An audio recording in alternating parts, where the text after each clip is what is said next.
just quick housekeeping. First section, live content, radio, TV, online. Second section will be a part of written word. Following that, there will be a player and a coach interview here, and 3 player interviews for embargo written word in the room around to the left. Okay? So we'll get underway with head coach announcing the team for the weekend. Okay. The team to play this Saturday against Japan is as follows.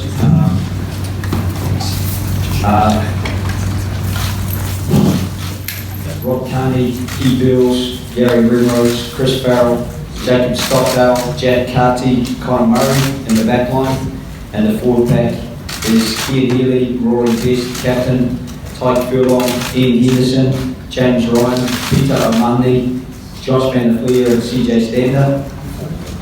The replacements are Sean Cronin, Dave Kilcoyne, Andrew Porter, Ty Byrne and Reece Ruddock in the pack, and in the back line is Luke McGrath, Joey Carberry and Jordan Maher.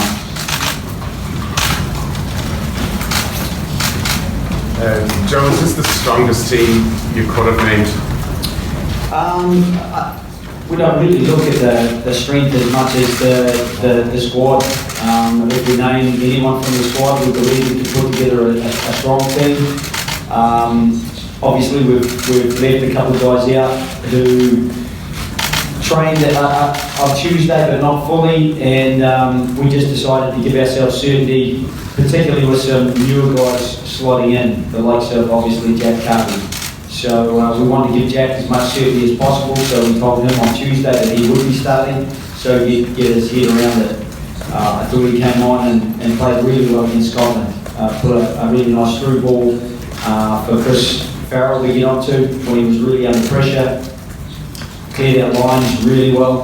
A couple of times when we had to come out of our own 22, the distance and his angled kicks was spot on, and he was trained really well. So that gives us confidence, and it just allows us to freshen guys up and work through a few combinations as we work our way through the pool, and hopefully it will be a cohesive performance, because it's going to have to be against Japan, because we know how good they can be.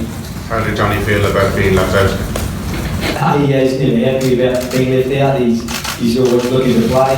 But he had a good hit out against Scotland, and he played through to, I think, 55 odd minutes. So he's got a little bit of mileage under his belt there. We thought about bringing him off the bench and giving us his security off the bench, but we also have a lot of time for Joey and feel that he was fit and available for Scotland. So we wanted to get him involved as well, and we just felt that bringing Joey off the bench was a good option, and it just means that we take the pressure off Johnny a little bit this week. Joe, how is Jack Coleman? Yeah, Jack. Someone just stood on his foot, and he is absolutely fine. But it meant that he was sore at training, so he didn't train fully. So we've got Pete, who's fully fit, and we've got Reece, who's fully fit. Reece captained the team the last 2 times we played Japan and did a super job. So again, it's a case of being confident in the squad and offering an opportunity. And I'm pretty sure Jack is probably going to be fine to train tomorrow. But we just again wanted to have the team. We rolled our sleeves up today. We worked pretty hard, and we wanted that team to get the opportunity to use that as a springboard into Saturday's match. Joe, Jack was in Ireland international 7 months ago. He's had a pretty swift rise since. How does he from mentally, and how he grew up in the group and lead the team and the big? Yeah, he's very calm. He doesn't get ruffled easily.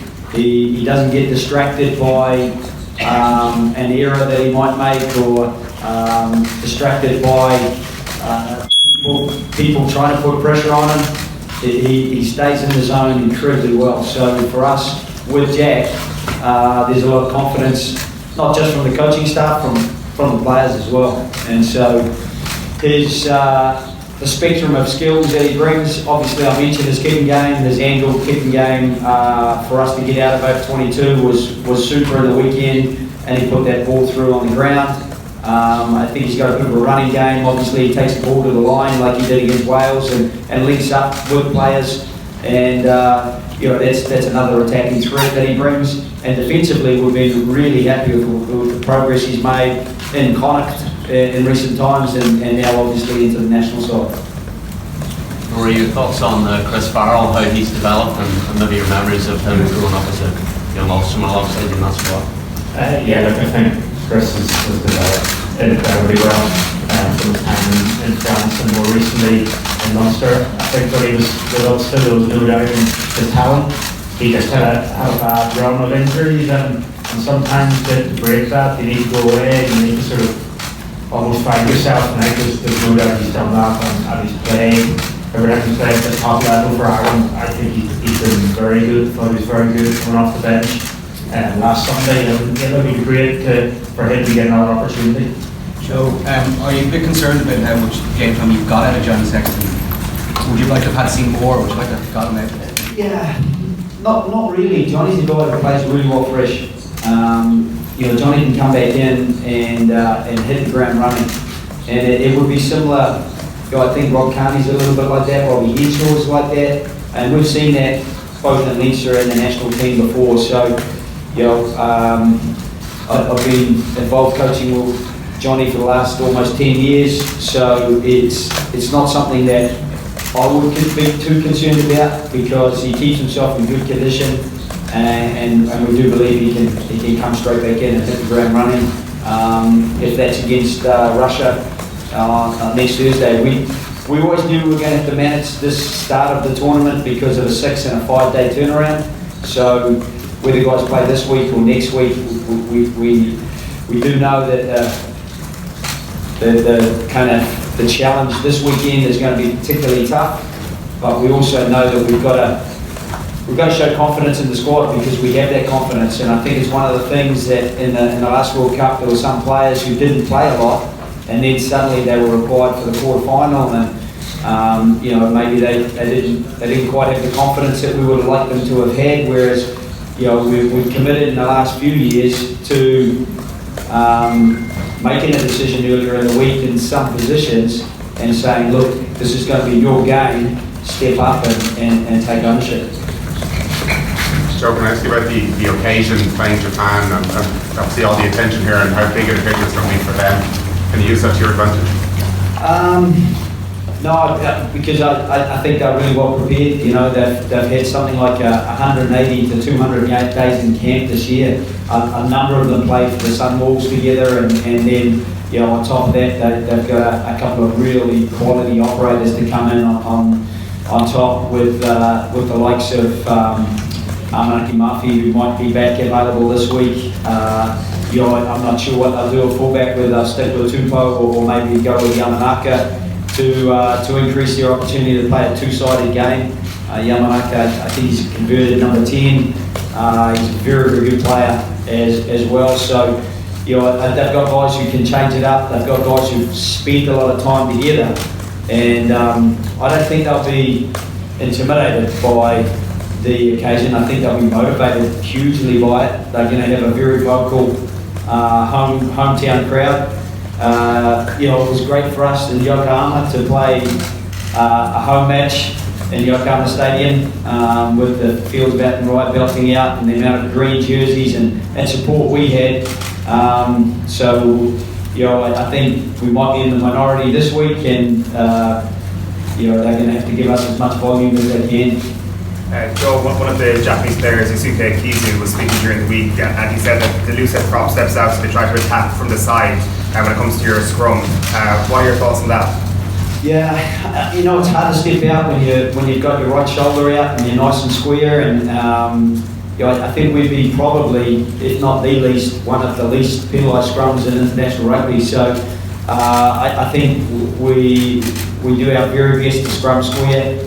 We don't step left. Sometimes it's impossible not to step left when the opposition does it, because the scrum operates on an axis, and the centre of that axis is moved by the opposition, then it's pretty much impossible when you get shifted not to shift your left foot. So, you know, I think in any situation you can show scrums where any team have taken a slight left step because it's happened on the far side of the scrum, and because the axis pivots on Bestie for us and obviously shot a Rory for them, if it does shift, then the scrum is kind of one being and everyone shifts a little bit.